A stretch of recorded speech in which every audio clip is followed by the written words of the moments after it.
গরম দুপুর, কৃষকরা বসে আছে, চারপাশে নিস্তব্ধতা, পাখিদের ডাক শোনা যাচ্ছে। মাধবী, এই রুদ্র নারায়ণ আমাদের প্রাণটাই কেড়ে নেবে, জমি ঝিরে সব শেষ করে দেবে। কিন্তু ফসলই তো নেই অরিন্দম, তার লোভে লাভ কি হবে? ঠিক তখনই গ্রামের প্রধান আসেন। অরিন্দম, তুমি ঠিক বলছ, কিন্তু যদি তুমি হাল ছেড়ে দাও তাহলে গ্রামের মানুষদের ভরসা কোথায় থাকবে? তোমার হাতে আছে সাহস আর পরিশ্রম। অরিন্দম একা বসে আছে, মুখে হতাশা। হঠাৎ এক বৃদ্ধ আসেন। কি হলো বাবা, এত চিন্তিত কেন? আমার জমি শুকিয়ে গেছে, পরিবার না খেয়ে আছে, জমিদার সব কেড়ে নিয়েছে, আমি হেরে গেছি।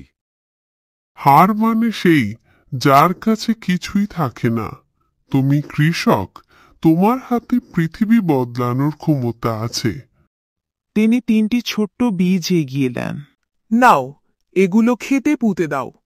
মনে রেখো, যা ঝলমল করে তাকে আঁকড়ে ধরা সহজ নয়। অরিন্দম বীজ নেয়, মাধবী পাশে দাঁড়িয়ে আশা নিয়ে তাকায়। তারা দুইজন বীজটা পুঁতে ফেলে।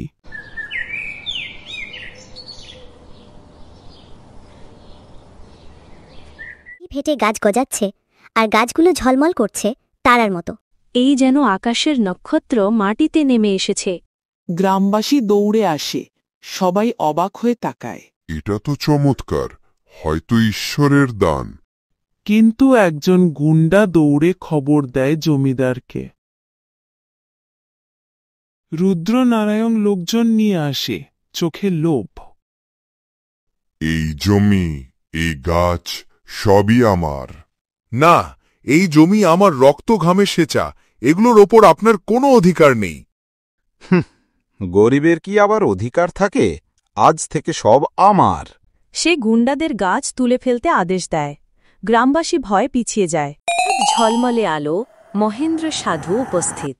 অরিন্দম, আমি আগেই বলেছিলাম, এই গাছ নক্ষত্র লোকের দরজা।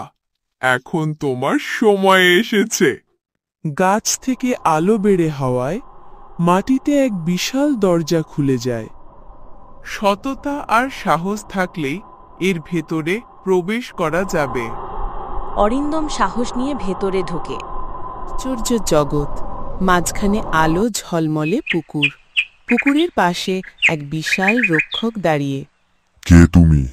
এখানে কেন এসেছো? আমি কৃষক অরিন্দম, অমৃত জল চাই, যাতে আমার গ্রাম আবার সবুজ হয়, মানুষ খেতে পারে। আমার উদ্দেশ্য শুধু গ্রামের মঙ্গল। নক্ষত্র রক্ষক চুপ করে তাকিয়ে থাকে। ঠিক তখন রুদ্রনারায়ণ দরজা দিয়ে লোকজন নিয়ে ঢোকে। এই গুপ্তধন আমার হবে, আমি সোনা আর রূপে পরিবর্তন করব। সে পুকুরে ঝাঁপিয়ে পড়ে, সঙ্গে সঙ্গে জল আগুনে রূপান্তরিত হয়। রুদ্রনারায়ণ ও তার গুন্ডারা চিৎকার করতে করতে ধ্বংস হয়ে যায়। দেখলে তো, লোভের শেষ এমনই হয়। অরিন্দম, তুমি প্রমাণ করেছ তুমি সৎ, তাই অমৃত জল তোমার প্রাপ্য। সেই সোনালি কলসি ভরে অমৃত জল অরিন্দমকে দেয়।